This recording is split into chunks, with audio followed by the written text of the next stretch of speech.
दिवाली का त्योहार है और ऐसे में समृद्धि की बात ना हो, सुख की बात ना हो, संपत्ति की बात ना हो, ऐसा तो हो ही नहीं सकता। ये सारी बातें हम करेंगे हमारी इस बेहद खास पेशकश जिसका नाम है दिवाली दरबार CIO राउंड टेबल।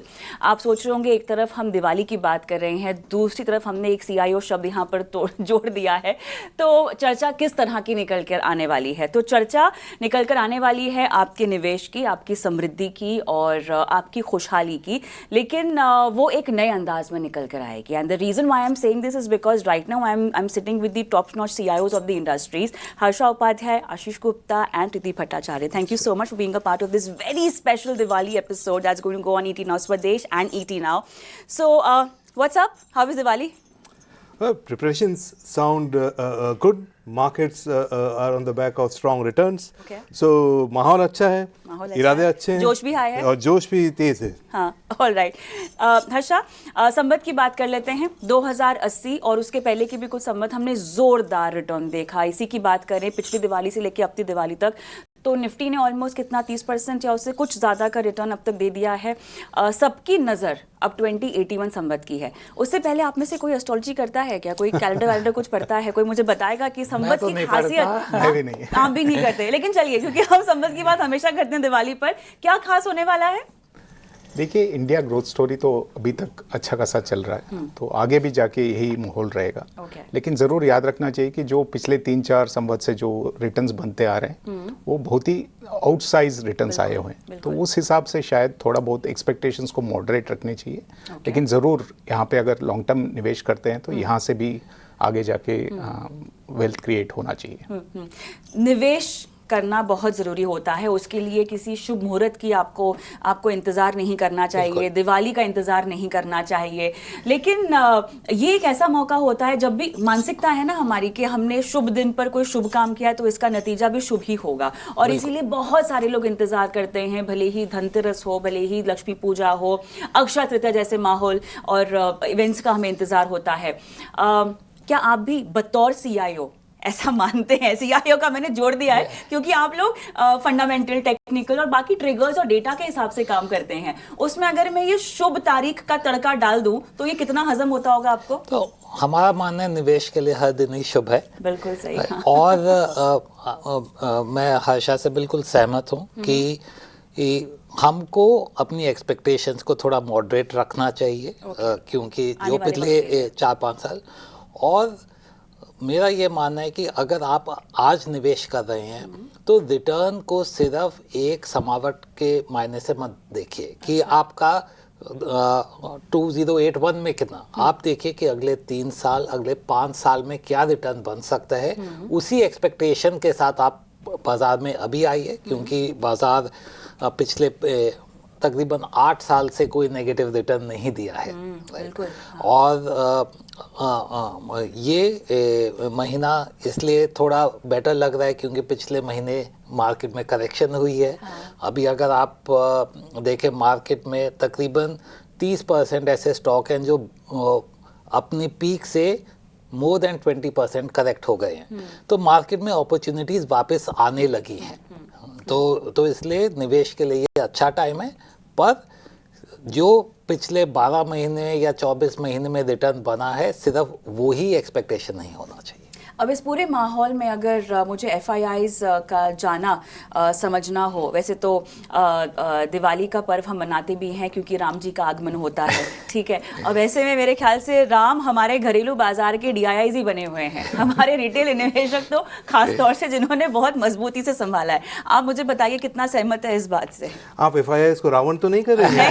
नहीं, सवाल ही नहीं उठ सकता, वो मैं नहीं, आप संदर्भ दे रहे हैं। So, एक कॉन्टेक्स्ट पेश करता हूँ आपके सामने, वो ये कि अगर आप देखें कि पिछले कुछ महीनों में FII का आउटफ्लो कितना हुआ है, सो करीबन $8 to $9 बिलियन का आउटफ्लो रहा है। अगर आप देखें FII का टोटल इंडियन मार्केट का कितना ओन करते हैं, तो करीबन 15 से 16%, सो रफली अबाउट 800-900 बिलियन का आंकड़ा बनता है, which means about 1.5% of their whole holding जो उन्होंने बेचा है। तो 1.5% तो मतलब इतना रिटर्न बनने के बाद जो इन्होंने कहा, थोड़ा तो प्रॉफिट बुकिंग कहेंगे एज अपोज टू इंडिया से भागना। दूसरी बात यह है कि हिस्टोरिकली भी हम अपनी काबिलियत को कम आंकते रहे हैं। हमारे देश की, जैसे आपने दिवाली की बात करी, तो पिछले 70 साल के इंडिपेंडेंस के बाद में हम देखें तो हम हमेशा उन बाहर वालों के ये क्या करना चाहिए, एक वैलिडेशन की वेट करते हैं। But I think India gradually ये समवट 2081 और पिछले करीबन एक दशक से इससे बाहर आ रहा है। हम अपने डोमेस्टिक फ्लोज पे ज़्यादा निर्भर हो रहे हैं, which is a very good sign.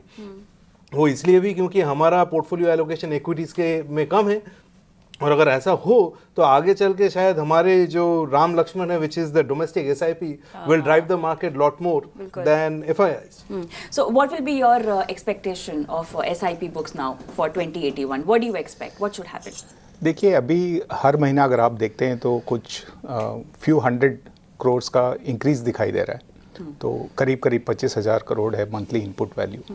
तो हमें लगता है कि करीब 27 से 28,000 करोड़ तो अगले संवत तक हो जाना चाहिए, अगर यही ट्रेंड कंटिन्यू होता है। और अगर आप पिछले 3 या 5 साल को देखेंगे तो बिल्कुल यही ट्रेंड से SIP बुक बढ़ते जा रहा है। और अभी भी सिर्फ 6 करोड़ से थोड़ा ज़्यादा फोलियोज हैं पूरे SIP इंडस्ट्री में, अगर आप देखते हैं।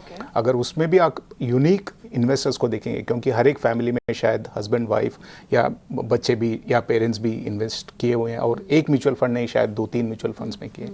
तो जो यूनिक SIP इन्वेस्टर्स हैं वो तो मेरे हिसाब से 2 करोड़ से भी कम है। तो अपना जो आबादी है और जितने इन्वेस्ट कर रहे हैं, तो सिर्फ गिने चुने लोग शायद अभी भी SIP में निवेश कर रहे हैं। तो एक अच्छा सा एक मौका है लोगों को इंडिया ग्रोथ स्टोरी में पार्टिसिपेट करने के लिए। तो हमें लगता है कि ये शुभ, जैसे हम बोल रहे हैं शुभ निवेश, ऐसे अगर जो भी आज के दिन में SIP नहीं कर रहे हैं, वो अगर दिवाली के टाइम में एक SIP अकाउंट खोलते हैं और कंटिन्यू करते हैं, अगले 3-5 साल में ज़रूर अच्छा खासा वेल्थ क्रिएट हो सकता है। अच्छा, मैं पहले ही हेड्स अप यहाँ पर दे देती हूँ, because all of these 3 people are going to be co-anchors also with me. So in the end, I would request you to think of questions that you might want to ask each other. तो you will ask 2 questions, you will ask 2 questions, you will ask 2 questions. ये and में round होगा। मैं बस इसीलिए पहले बता रही हूँ so that ये सवाल सोच कर रखें, अगर नहीं है तो। सवाल could be fund house specific, सवाल could be investment specific, economy specific, कुछ भी वो आपके ऊपर है। या पहली दिवाली कैसी थी जिंदगी की यादगार, वो भी सवाल पूछ सकते हो, बट आप लोगों को पूछने हैं। ठीक है आशीष, आपके पास मैं आती हूँ, क्योंकि we are talking about Diwali, खुशहाली, समृद्धि की हम बात कर रहे हैं। अब ऐसे में इन्वेस्टर ट्रेंड्स अगर मुझे आपसे पूछने हो पिछले कुछ सालों में, जो कि हमने बहुत बेहतरीन तरीके से बदलते हुए देखे हैं, but also with in all this एक बहुत बड़ा कंसर्न ये है कि ये वो क्लास है इन्वेस्टर्स का, और मेरे ख्याल से आप तीनों के ही साथ मैंने इस पर बात कर रखी है, ये वो तबका है इन्वेस्टर्स का जिन्होंने कंसिस्टेंट फॉल नहीं देखी है बाजार की, इन्होंने मंदी का दौर नहीं देखा है। हम कह रहे हैं बाजार मैच्योर हो गया है, हमने अपनी काबिलियत को समझा है, बट बाजार मैच्योर होने की बात नहीं है, इन्वेस्टर क्या मैच्योर हो गया है जो इस चाल को समझे? How do you look at it? और क्या इस नए सम्मत में हम सबको कितना थ्रस्ट देना चाहिए इसको ही आगे बढ़ाने के लिए? आई थिंक ये बहुत अच्छा सवाल है, क्योंकि जैसे हर्षा ने बोला कि अब 6 करोड़ लोग इन्वेस्ट कर रहे हैं मार्केट में, बट अगर आप देखें most of them have come after 2020 exactly, and तब से मार्केट में फॉल नहीं हुआ है। पर हमें कॉन्फिडेंस इस बात से मिलता है कि ज़्यादा फ्लो इस टाइम लमसम के बजाय SIP से आ रहा है, राइट।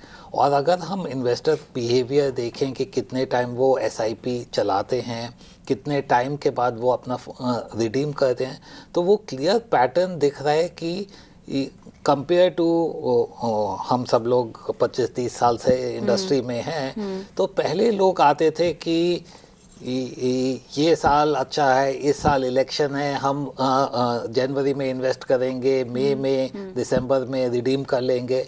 पर अभी जो इन्वेस्टर आ रहे हैं वो इस मंशा से नहीं आ रहे हैं कि हमको सिर्फ क्योंकि इस साल बाजार ऊपर जाता दिख रहा है इसलिए हम इन्वेस्ट कर रहे हैं। अच्छा। वो इस मंशा से आ रहे हैं कि लॉन्ग टर्म इक्विटी में रिटर्न बेटर बनता है, मुझे अगर इन्फ्लेशन से अधिक अपने निवेश से कमाना है तो इक्विटी ही एक साधन है। तो इसलिए हम एसेट एलोकेशन का बढ़ावा देख रहे हैं, which is the healthy trend. पर इस हेल्दी ट्रेंड में कुछ रेड फ्लैग्स भी हैं, जैसे कि हम देखते हैं कि हमेशा जब बिकॉज अंडरटोन तो बाजार की बुलिश ही है। अब इस तरह के बाजार में हम NFOs आते हुए देखते हैं, IPO आते हुए देखते हैं, थीमेटिक फंड्स में निवेश बढ़ता हुआ देख रहे हैं। बेसिकली ये इस तरह का समय है त्रिदीप जहाँ पर आपने हाथ लगाया वहाँ पे कमाई हो रही है। हाँ, डेट में भी डाल दो तो आपकी कमाई हो रही है, सोने में डालो तो आपकी कमाई हो रही है। रेड फ्लैग्स क्या हैं फिर? सो आई थिंक रेड फ्लैग ये है कि कुछ कुछ जगह पे जो वैल्यूएशंस हैं वो एक्सुबरेंस की तरफ चले जाते हैं, और वहाँ से आप जैसे पिछले 6 महीने में अगर आप देख लें, एक बहुत ही पॉपुलर एरिया रहा है डिफेंस और कैपिटल गुड्स का, उसमें काफ़ी सारे थीमेटिक ऑफरिंग्स भी आए हैं। अगर आप देखें इन सेक्टर का आउटलुक अच्छा है, लेकिन इनके वैल्यूएशंस अचानक नियर टर्म में काफ़ी बढ़ गए थे, तो वहाँ से ये सारे शेयर, जैसे इन्होंने कहा कि पिछले 1 महीने में 20-30% गिर गए हैं, वो इन्हीं शेयर के बदौलत वो गिर गए हैं। तो एक सेक्टर रोटेशन का जो माहौल है वो कुछ हद तक ये वैल्यूएशन एक्सुबरेंस जो है उसको करेक्ट कर रहा है, बट फिर भी एक एरिया जो हम लोगों को ध्यान में रखना चाहिए कि वैल्यूएशन एक्सुबरेंस ना हो। अभी भी जैसे देखिए वैल्यूएशंस में लार्ज कैप के वैल्यूएशंस अभी भी सेट है, कुछ पॉकेट्स में वैल्यूएशंस एक्सुबरेंस हो रहा है, तो उस पॉइंट ऑफ व्यू से एक वहाँ पे केयरफुल रहने की ज़रूरत है। दूसरा ये है कि अगर आप देखें from a growth stand point, India की जो ग्रोथ जर्नी है, ये हम मिडिल इनकम से जो पर कैपिटा GDP है उसका एक हॉकी स्टिक देखते हैं अगले 5-10 साल में। ये मिडिल इनकम पॉजिटिविटी भी है, लेकिन अगर इस समय को हम मोनेटाइज नहीं कर सके from economic point of view से, तो एक मिडिल इनकम ट्रैप में भी जा सकते हैं।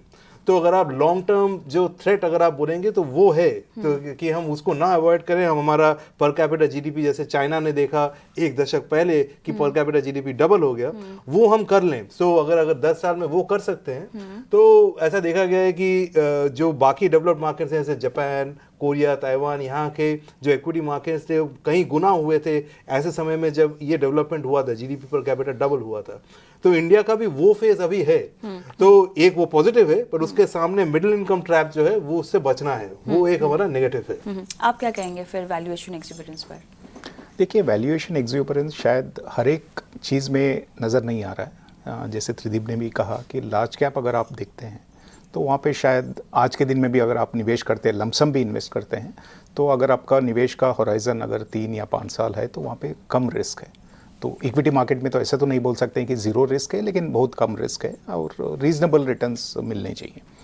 लेकिन जैसे जैसे आप मार्केट कैपिटलाइजेशन कर्व में नीचे जाते हैं या जहाँ पे लिक्विडिटी बहुत कम है, वहाँ पे एक्सुबरेंस कहीं जगह पे ज़्यादा दिख रही है, और वहाँ पे आपको देख के एक बार वैल्यूएशन पे नज़र रखनी पड़ेगी और फंडामेंटल्स को भी चेक करने पड़ेंगे, क्योंकि जहाँ पे फंडामेंटल सपोर्ट नहीं है या जहाँ पे फंडामेंटल्स थोड़ा वीक हो रहे हैं, वहाँ पे ज़्यादा आपको रिस्क दिखेगा। तो इसलिए एक पोर्टफोलियो बना के चलना बेटर है, रादर देन एक सिंगल सेक्टर या सिंगल मार्केट कैप में एक्सपोजर लेने से अच्छा। अगर आपका एसेट एलोकेशन अच्छा है और निवेश का जो होराइजन है वो 3-5 साल है, तो अभी भी अच्छा खासा मार्केट बोल सकते हैं। चर्चा को थोड़ा सा हल्का करती हूँ मैं, क्योंकि हम CIO राउंड टेबल कर रहे हैं और आप सभी काफ़ी नामी शख्सियत हैं। सबको पता है आप लोग कौन कौन से फ़ंड संभालते हैं और कैसे कैसे आपके फंड्स ने परफॉर्म किया है, पर ये बिहाइंड द सीन्स वाला सीन मुझे जानना है और दर्शकों को भी आई एम श्योर बहुत रुचि होगी इसको जानने में। तो शुरुआत आप ही से करती हूँ। कैसे होता है आपका दिन? इतने सारे फंड्स का दारोमदार आप लोगों के ऊपर होता है, परफॉर्मेंस दिखाने का दारोमदार आपके ऊपर होता है। वो तमाम निवेशक जो कि लगातार हर महीने SIP बुक्स को बढ़ा रहे हैं, उनका भरोसा आप लोगों के ऊपर होता है, उनकी गाड़ी कमाई आप लोगों के जिम्मे होती है ना? कैसे काम करते हैं, जोखिम को कैसे संभालते हैं, कैसे सुनिश्चित करते हैं कि भैया कमाई करा के दें इनको? हाँ, तो आई थिंक हमारा दिन की शुरुआत अर्ली मॉर्निंग एक हमारी मॉर्निंग मीटिंग होती है। अच्छा। जिसमें हमारी पूरी इन्वेस्टमेंट टीम की ब्रेन पावर इकट्ठी होती है। अच्छा, सब एक जैसा जवाब दे नहीं सकते, मैं पहले बोल रही हूं, सबका कुछ ना कुछ नया होना चाहिए। हाँ जी, मीटिंग होती है और आई थिंक वहाँ पे जो निष्कर्ष निकल के आते हैं, जितना भी पिछले दिन में मार्केट में उतार चढ़ाव हुए हैं, स्टॉक प्राइसेस में जो न्यूज़ फ्लो हुआ है, उसका क्या near term longer term impact होगा जो हमारे फंड्स हैं उनमें, और जहाँ पे हम इन्वेस्टेड नहीं हैं उन कंपनियों की आउटलुक में। Okay. तो वो सबसे हमारे दिन का क्रिटिकल पार्ट होता है। तो वो तकरीबन 15 मिनट से 1 घंटा depending on the day triggers. So I think वहाँ सबसे ज़्यादा आई थिंक निष्कर्ष निकल के आते हैं। उसमें पिछले दिन में जो हमारे एनालिस्ट ने काम किया है, जो कंपनियों से मिले हैं, कंपनियों की रिपोर्ट्स निकाली हैं, वो डिस्कस होती हैं। So I think that is really the focal point for all decision making that we have. Of course आपने बिल्कुल ठीक कहा कि this is a business of trust and maintaining risk is really important। and risk के कई दायरे होते हैं। एक तो इन्वेस्टमेंट रिस्क है, दूसरा रिस्क है लिक्विडिटी। जैसे हर्षा ने बताया कि कई स्टॉक ऐसे हैं जहां वैल्यूएशन ज़्यादा है क्योंकि लिक्विडिटी उनकी इतनी अच्छी नहीं है, और जब बुल मार्केट होता है तो it works in favour, but अगर मार्केट टर्न होगा इट विल वर्क अगेन। तो हमको हर फंड की लिक्विडिटी का भी ध्यान रखना होता है, और उसके लिए there is a governance structure that is created. सारे decision are not on the investment team, there is other parts of the company which also monitor from the outside what are the risk parameters that are being maintained. So it is a very wholesome process. We try to make sure process is more important than any person. Right. Of course, investment decision making is a person dependent decision, but process has to be overarching. दीदी सो इससे पहले की जवाब दूं, एक context. सो हम लोग कोई भी स्टॉक जब खरीदते हैं तब ये सोचते हैं और ये लिख लेते हैं कि हम किस कारण से खरीद रहे हैं और उसकी क्या वैल्यू होनी चाहिए। ओके।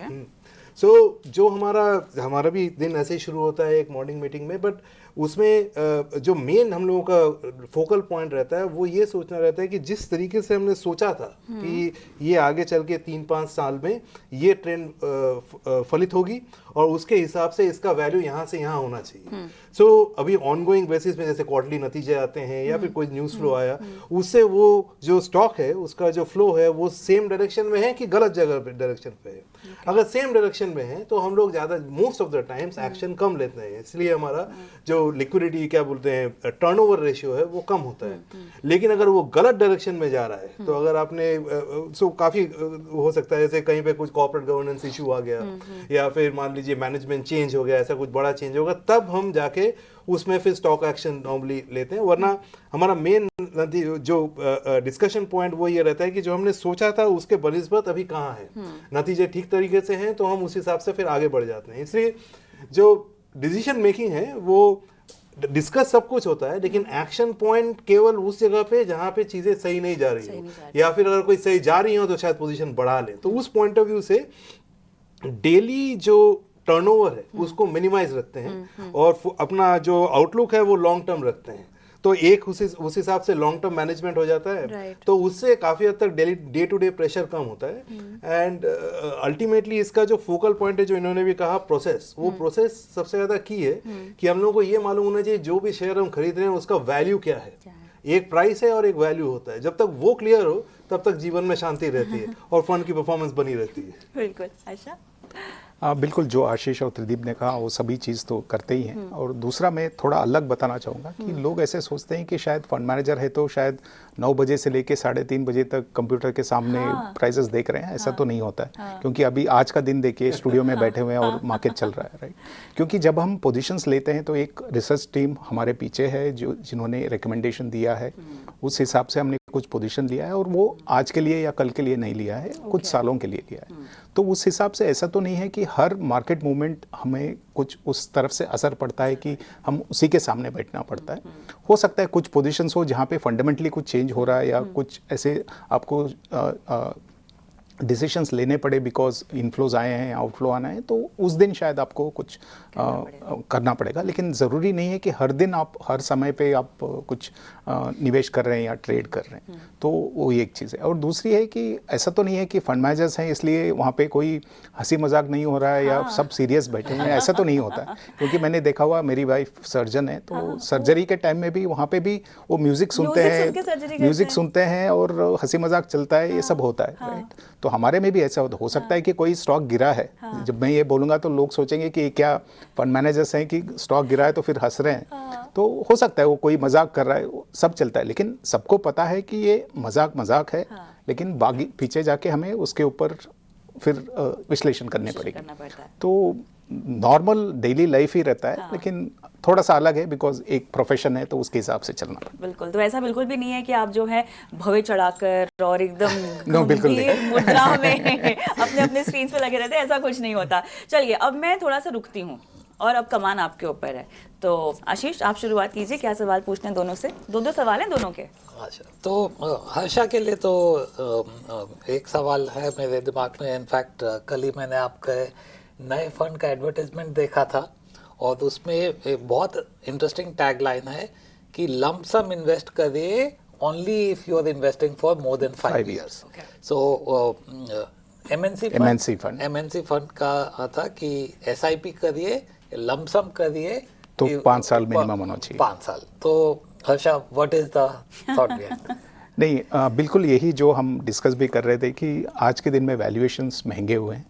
तो और उससे ज़्यादा क्या है, मोस्ट इन्वेस्टर्स जो 2020 कोविड डिसरप्शन के बाद जो भी आए हैं, उनको टू वे मार्केट का कोई अनुभव नहीं है। तो उनको कोई भी लेवल पे उन्होंने निवेश किया है तो उनका पैसा बना ही है। किसी का कम बना है, किसी का ज़्यादा बना है, लेकिन ज़रूर सबका बना है। तो हमारा यही मन में था कि अगर नए नए इन्वेस्टर्स वही ट्रेंड को देख के आ रहे हैं और शॉर्ट टर्म निवेश कर रहे हैं तो वो एक तरफ से ठीक नहीं है। तो इसलिए वो मैसेजिंग था कि अगर आपको आना है, ये सारे कंपनीज जो हैं बहुत ही स्टेबल कंपनीज हैं, फाइनेंशियली डिसिप्लिन्ड कंपनीज हैं, अच्छे रिटर्न्स देंगे, एक तरफ से आपका निवेश स्टेबल रहेगा। लेकिन ज़रूर आप एसआईपी के ज़रिए आइए, या नहीं तो अगर आप लमसम कर रहे हैं तो इस मार्केट में एटलीस्ट 5 साल का, आप एनीवे इक्विटी में आते हैं तो लंबे अवधि का निवेश होना चाहिए, लेकिन इस माहौल में तो ज़रूर मिनिमम 5 साल का होराइजन होना चाहिए। यही हमारा एक मैसेजिंग था। तो हम सोचते हैं कि अगर वो मैसेज देख के आ रहे हैं तो एटलीस्ट उनका एक्सपेक्टेशंस रीजनेबल रहेगा, तो उनका एक्सपीरियंस भी होपफुली अच्छा ही रहेगा फिर। Are you satisfied with the answer? बिल्कुल। Next. तो प्रदीप, मे बी आप एंड हर्षा ने पहले बात करी थी स्मॉल कैप मिड कैप की, तो अब आपका स्मॉल और मिड कैप स्टॉक्स में क्या आउटलुक है? क्योंकि वैल्यूएशन महंगे हैं लेकिन लार्ज कैप के मुकाबले ग्रोथ भी उधर ज़्यादा है, तो कैसे बैलेंस कर रहे हैं आप पोर्टफोलियो? सो हालांकि माहौल को थोड़ा लाइट करते हुए कि एक तरफ ग्रोथ है, दूसरी तरफ वैल्यूएशन है, तो ये तराजू है और वही हमारा इन मेनी वेज जॉब है कि कैसे उसको बैलेंस किया जाए। That's all what fund management is all about, कि कोई एब्सोल्यूट मोरल एब्सोल्यूट नहीं होता है, यू हैव टू बैलेंस। सो मेरे ख्याल में आपकी बात बिल्कुल सही है, और जो हमने बात भी करी है कि मिड और स्मॉल कैप में वैल्यूएशन ज़्यादा है, लेकिन पिछले 3-4 साल में अगर आप देखें तो ग्रोथ भी ज़्यादा है। सो सबसे पहले तो हम लोग ये देखते हैं कि कौन से ऐसे पॉकेट्स हैं जहाँ पे वैल्यूएशन ज़्यादा है लेकिन ग्रोथ या तो कम है या कम होने का अंदाजा है, तो वहाँ से एक तो दूर भागना है ना। तो उसके बाद जहाँ वैल्यूएशन प्रीमियम है, हमको ग्रोथ प्रीमियम भी उतना मिलना चाहिए। तो इसको बैलेंस करते हुए जो हमारे आज के डेट में फेवरेट फंड्स हैं, वो जिसको हम खिचड़ी पोर्टफोलियो कहते हैं, या तो फ्लेक्सी कैप या मल्टी कैप, इस तरीके से, जहाँ पे कि एक फंड मैनेजर के पास ये ऑप्शन है कि वो बैलेंस कर सके लार्ज मिड और स्मॉल में रिस्क रिवॉर्ड बैलेंस के हिसाब से। तो इस तरीके से हम लोग मैनेज कर रहे हैं पोर्टफोलियोज को। अच्छा, मैं सोच रही थी सवाल थोड़े अलग होंगे, तो हमारे जैसे सवाल पूछ रहे हैं यार। हम आपकी बारी। मैं आशीष से पूछना चाहूँगा, इन्होंने एक्चुअली बहुत पहले एक बहुत अच्छी रिपोर्ट लिखी थी हाउस ऑफ डेट, और दूसरी रिसेंटली मैंने जो आपकी एक नोट पढ़ी थी which is on FNO।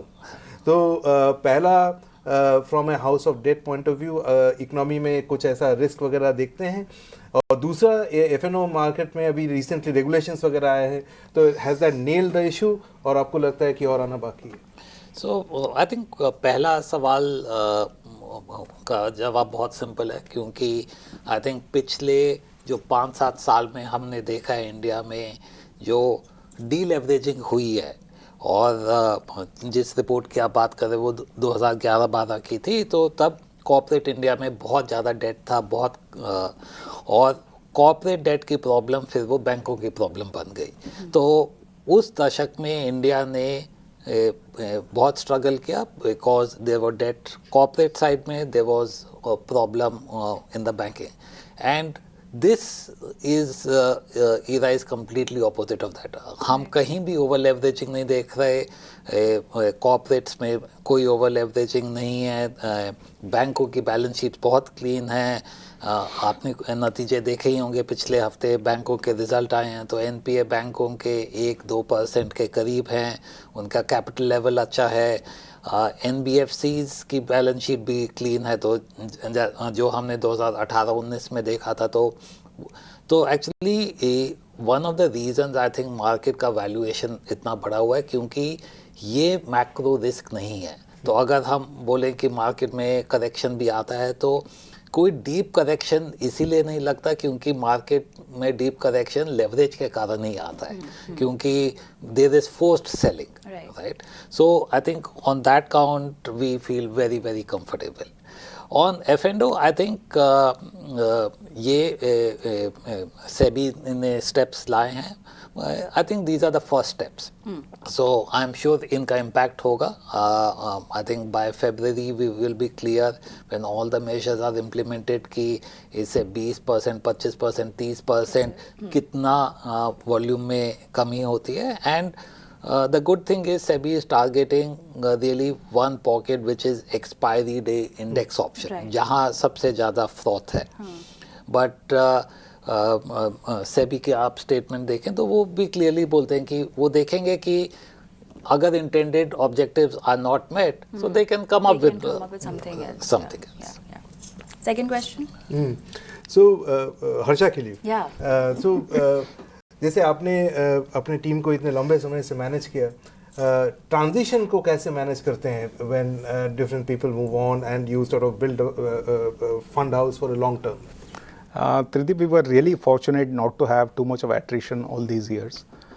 But yes, I mean, we can't help when there is some attrition. So, हमारा एक प्रोसेस है और उस प्रोसेस का बाउंड्रीज हमने सेट किया हुआ है। तो हर एक तो ओवरआर्चिंग सेबी गाइडलाइंस है, उसके अंदर हर एक फंड का एक मैंडेट के हिसाब से हमने बाउंड्रीज बनाए हुए हैं। और थैंकफुली हमारे लिए रिसर्च टीम काफ़ी स्टेबल रहा है। हमने लोगों को ऐड किए हैं लेकिन ज़्यादा लोग हमारे टीम से गए नहीं हैं। तो यानी कि जो इनपुट्स आ रहे हैं वो टीम काफ़ी स्टेबल रहा है, तो इनपुट्स वैसे ही आ रहे हैं। कुछ फंड मैनेजमेंट में हमने चेंजेस देखी लास्ट ईयर, लेकिन जैसे हमने बताया कि ये प्रोसेस जो बना हुआ है बाउंड्रीज़ के साथ, दूसरा भी अगर कोई आता है तो वही प्रोसेस से मैनेज होगा। लेकिन ज़रूर ये होता है कि हर एक पोर्टफोलियो मैनेजर थोड़ा सा अलग होता है सोचने में, उनके इमोशंस कंट्रोल करने में, हर एक चीज़ में, राइट? तो किसी का हो सकता है कि रिसर्च का व्यू एक है, बट जितना एक्सटेंट ओवरवेट होना चाहिए या जितना एक्सटेंट में अंडरवेट होना चाहिए, वो हो सकता है कि दो पोर्टफोलियो मैनेजर्स के दो डिफरेंट व्यूज़ होंगे। वो थोड़ा बहुत आपको नज़र आएगा जब टीम्स चेंज होते हैं। बट लेकिन अगर आपके बाउंड्रीज अच्छे से बन जाते हैं और वो प्रोसेस को अगर if there is a buy in from the entire team to follow that, क्योंकि वहाँ पे मैनेजमेंट का सपोर्ट भी बहुत ज़रूरी है, क्योंकि अगर आपका प्रोसेस सेट है, there will be times when you will not be able to do well even with those boundaries, but if the management support is there then people believe कि yes I am suppose to do this, let me deliver this. तो वो एक तरफ से थोड़ा आसान हो जाता है। Good to hear. Your turn. Tridip, आपके लिए अगर इस संवत देखते हैं तो पिछले कुछ संवत के नज़र में रखते हुए क्या एक चीज़ जो अलग करना चाहते हैं आप? एक वैल्यूएशन का पार्ट नहीं है, मैं ऐसे ही पूछ रहा हूँ in terms of your investment function, is there anything that, जैसे हम बोलते हैं कि न्यू ईयर रेजोल्यूशन होता है, तो दिवाली का ऐसा कोई रेजोल्यूशन है? सो आई थिंक मैं इसको थोड़ा पोर्टफोलियो के कॉन्टेक्स्ट में आंसर करने वाला था, बट अगर आपका दूसरा रुझान है तो मेरे को बोलिएगा। मेरा मानना ये है कि पिछले मेरे ख्याल में 1-2 साल में हम लोगों ने जो पोर्टफोलियोज क्रिएट किए हैं वो राइजिंग इंटरेस्ट रेट एनवायरनमेंट के लिए क्रिएट किए हैं। और अगर आप यहाँ से अगले 2 साल देखें, of course pace can be debatable और कई देशों में आगे कई देशों में पीछे होगा, लेकिन मोटा मोटी आगे चल के फॉलिंग इंटरेस्ट रेट का एक रेजिम आने वाला है। जो sectors typically rising interest rates में बेहतर करते हैं, जरूरी नहीं है कि वो फॉलिंग इंटरेस्ट रेट में बेहतर करें। तो मेरे ख्याल में एक जो एज ए CIO जब हम लोग टीम में बैठते हैं और ब्रेनस्टॉर्मिंग करते हैं कि आगे जो डिफरेंट होने वाला है समवॉट 2081 वर्सेस 2080 एंड बिफोर, वो एक ये है कि आगे के जान में अगर जब ये मैक्रो कंडीशन चेंज होगा तो उस हिसाब से पोर्टफोलियोज को कैसे ओरिएंट किया जाए। So that is one that I sort of sit with the team and think through कौन से sectors allocation point of view से ये। और दूसरा ये कि अभी जेन्युइनली एज अ इन्वेस्टर्स आज के डेट में इन्वेस्टर्स के पास काफ़ी ऑप्शंस हैं इन्वेस्ट करने के लिए स्टाइल वाइज। तो एक फंडामेंटल इन्वेस्टिंग हुआ, एक फैक्टर इन्वेस्टिंग हुआ, पैसिव है। तो उसमें एज एक्टिव इन्वेस्टर्स हम लोगों को एक हमेशा कोशिश रहनी चाहिए कि अल्फा ओवर बेंचमार्क बनी रहे, क्योंकि तभी हमारी और आपकी वैल्यू है। सो ये मेरा मोटो टू द टीम है कि अगले साल हम और बेहतर करें अल्फा पॉइंट ऑफ व्यू से। सो ये दो वेरी इंटरेस्टिंग। आशीष, एक सवाल आपसे। काफ़ी सालों तक आप शायद एसेट मैनेजमेंट इंडस्ट्री को बाहर से देख रहे थे, वहाँ पे आपका कुछ व्यू रहेगा एसेट मैनेजमेंट इंडस्ट्री का, और अभी तो आप एसेट मैनेजमेंट इंडस्ट्री के पार्ट बन गए, तो उस व्यू क्या कुछ चेंज हुआ है या वही है, क्या है वो, कुछ आप बता सकते हैं? सो आई थिंक जब मैं इंडस्ट्री के बाहर था तो इन्वेस्टमेंट साइड तो मेरी बहुत पहचानी हुई थी, but bigger surprise for me was when I came and met the distribution side of the industry, right? And whether I credit it to the AMC industry or the distributors or actually the regulator, this is one industry where the interest of the investor, fund manager and distributor is completely now aligned, right? मैं distributor से मिलता हूँ तो आप किसी भी company के sales वाले से, किसी सेल्स पर्सन से मिलेंगे तो वो अपने आप को इंट्रोड्यूस कराते हैं कि मेरी लास्ट ईयर की सेल्स इतनी थी, राइट? आप किसी कार डीलर पे जाएंगे, वो बोलेंगे लास्ट ईयर मैंने इतनी गाड़ी बेची थी, राइट? आप किसी म्यूचुअल फंड डिस्ट्रीब्यूटर से मिलिए, वो ये नहीं बोलता है कि लास्ट ईयर उसने कितने म्यूचुअल फंड बेचे, वो ये बोलता है कि मेरा AUM कितना है, राइट? एंड आई थिंक ये चेंज इंडस्ट्री में आया है क्योंकि अपफ्रंट कमीशन के बजाय ट्रेल बेस्ड कमीशन की तरफ इंडस्ट्री गई है। और I think one of the important change, जैसे इन्वेस्टर तो मैच्योर हुए हैं, but one of the big reason is that distribution community has also matured and they are actually thinking for the investor that which way his AUM will be stable, which way his AUM will be grow. So I think this was one big learning for me in the last 2 years. Okay. Interesting. I think this sums up our discussion also जो हमने दिवाली दरबार यहाँ पर लगाया है। बस एक last चीज़ जो मैं आप सभी से पूछने वाली हूँ, दिवाली का वक्त है और ऐसे में हम घरों की सफाई करते हैं, पोर्टफोलियो की भी सफाई करनी बहुत ज़रूरी है। सो बतौर CIO अगर मैं आपके तमाम पोर्टफोलियोज़ में से या अगर आपकी कोई सफाई की स्ट्रैटेजी अभी जानना चाहूँ, so what will that be? So penalty box कहते हैं हम इसे। तो हम जैसे इन्होंने पूछा, तो पेनल्टी बॉक्स में वो स्टॉक्स हैं जिनके की वैल्यूएशन चढ़े हुए हैं और ग्रोथ नीचे हैं या नीचे आने के रिजल्ट्स में है। तो जैसे ये सब रिजल्ट्स आते हैं तो हम स्टॉक्स को इस अलग अलग क्वाड्रेंट में डालते हैं। उसमें पेनल्टी बॉक्स वाला जो ये वाला क्वाड्रेंट है, वैल्यूएशन ज़्यादा, अर्निंग्स ग्रोथ कम, वहाँ पे जो है वहाँ पे हमारा तो सफाई करने का पूरा इरादा है।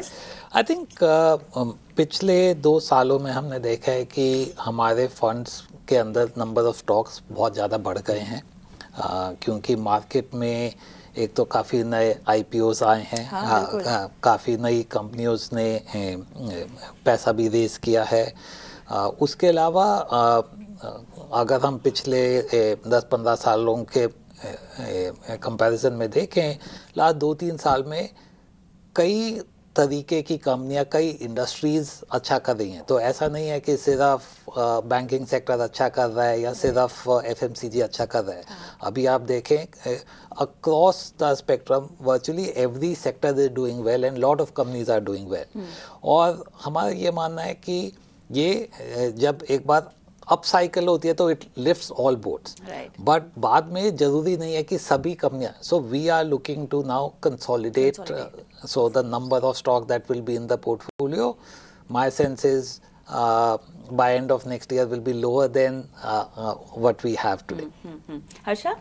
हाँ, जनरली हमारा पोर्टफोलियो टर्नओवर काफ़ी नीचे रहता है, हाँ। करीब 20 से 30%। और अगर आप मार्केट साइकिल्स के हिसाब से भी देखते हैं तो हमारा कभी बहुत ज़्यादा नहीं होता है, कम नहीं होता है। तो हमारे हिसाब से लगता है कि वो जो सफाई का काम है वो जितना करना है वो तो करते ही दिया रहेंगे, है। वो अच्छा। दिवाली हो ना हो वो तो उतना तो करते ही रहना पड़ेगा। जी। लेकिन ऐसा तो नहीं है कि बहुत एग्जूबरेंस से हमने कुछ फंड्स मैनेज किए हैं तो इसलिए बहुत कुछ चेंज करना है, ऐसा तो नहीं लग रहा है आज के दिन में। लेकिन वो तो मॉनिटर करते जाना पड़ेगा, जैसे जैसे मार्केट बिहेवियर या मार्केट के वैल्यूएशंस, ग्रोथ, डायनामिक्स चेंज होंगे, उस हिसाब से हमें भी चेंज करने तो पड़ेंगे। वही बट सफाई हो बहुत जाएगी। लेकिन बहुत ज़्यादा ऐसे कुछ चेंजेस नहीं दिखाई देंगे। ओके, अब आप सब CIOs तो हैं, लेकिन साथ में निजी तौर पर निवेशक भी तो होंगे, है ना? अब माँ लक्ष्मी से अगर कोई प्रार्थना करनी हो दिवाली के मौके पर अपने लिए, निजी जिंदगी के लिए, ठीक है, तो वो क्या करोगे? पहले आप। सुख, शांति और wealth over the long term, ये तीन चीज़ मैं ये कहता हूँ। सुख, शांति, हेल्थ और wealth over the long term. Wealth important है लेकिन हेल्थ उससे काफ़ी ज़्यादा इम्पॉर्टेंट है। तो यही मेरा वो रहा है। आपके दर्शकों के लिए भी ये मौका पे ये कहना चाहूँगा कि संवाद 2081 के लिए all the best, and wealth के साथ हेल्थ का भी ध्यान रखिए। एंड लास्ट 3-4 साल जो इंडिया में पैसे बने हैं, ये मेरे ख्याल में ओवरऑल शुरुआत है। ओवरऑल अगर हमारे आंकड़े ऐसे बेहतर रहें तो अगले 10-15 साल में वेल्थ क्रिएशन होती रहेगी। उसमें पार्टिसिपेट करना जरूरी है rather than साइड में बैठना। So that's all I had to say. आप? मैं प्रदीप से बिल्कुल सहमत हूँ। आई थिंक नहीं, ये माँ लक्ष्मी से आपकी कस्टमाइज मांग वाली है। उनसे सहमत हो कि नहीं, अपनी मांग बताइए। नहीं, आई थिंक पिछले कई साल से, जैसा हमने बोला कि लक्ष्मी की कृपा हम सभी निवेशकों पे बनी हुई है और वो बनी रहनी चाहिए। जी बिल्कुल। आप? मैं इसको इंग्लिश में बोलूँगा तो सेम नहीं रहेगा। तो हेल्थ, हैप्पीनेस एंड प्रॉस्पेरिटी।